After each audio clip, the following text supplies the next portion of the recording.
Well, here at the Oklahoma Gardening Studio Grounds, we've been honored with the gift of a Japanese tea garden. Now, this is part of a larger project with the city of Stillwater and their sister city of Kamioka, Japan. And with me today to explain about the process of building a tea garden is Larry Jones, and he's a member of the Stillwater Sister Cities Council. And Larry, thank you for being with us today. You're certainly welcome.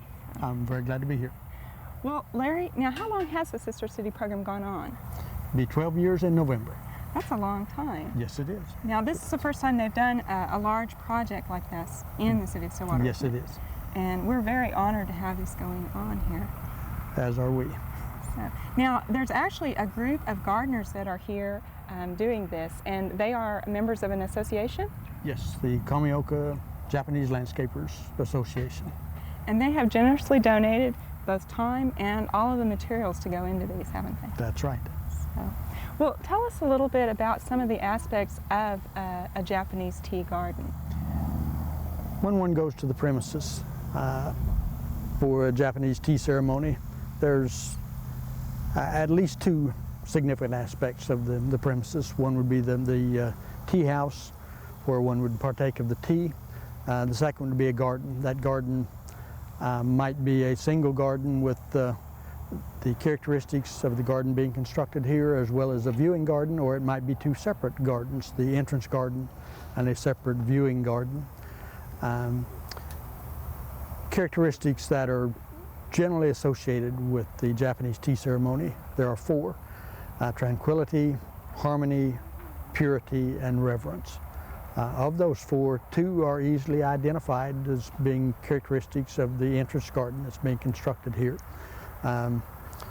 When one enters the garden to partake of the tea ceremony, they would always wash their hands in the water basin as a indication of purity.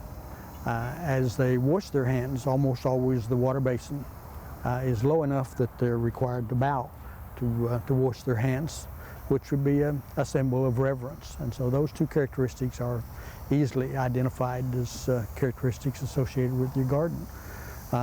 But beyond that, certainly the harmony is a characteristic that one could associate with the garden, as would tranquility. Westerners almost always identify Japanese gardens at least with two adjectives. One is the simple beauty of the garden. They're exquisite.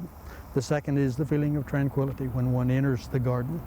And so tranquility certainly would also be a characteristic of your garden. The harmony, one could describe the harmony either as that between the viewer and the garden itself, the sense of well-being and harmony with one's surroundings, or between the characteristics of the garden, the stones, the tea house, the plants within the garden, etc., to provide a sense of harmony. So anyway, all four characteristics that are generally associated with the Japanese tea ceremony are a part of your garden. Nice. Altogether, it's a very peaceful combination then. Very peaceful. Well, now, we've been watching this whole process going on, and the boulders in the garden look like they're there naturally, but this is actually a very painstaking process of placement.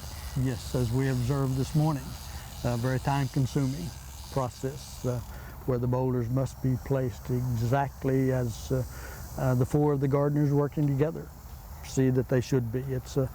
It's a consensus opinion between the four of them in placing the boulders. But beyond that, the selection of the boulders is very painstaking as well. So there's a lot of thought put into the whole process. Yes, there is. So, well, it's very evident in the garden as we see it taking place and being constructed.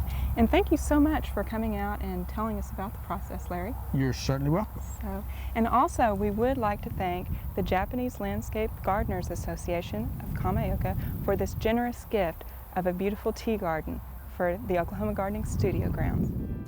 We hope you've enjoyed this classic from the Oklahoma Gardening Vault. Remember, even though these tips and techniques are timeless, there's always something new to learn in the world of gardening. By subscribing to both Oklahoma Gardening and OK Gardening Classics, you'll have access to a wealth of gardening knowledge, both classic and contemporary.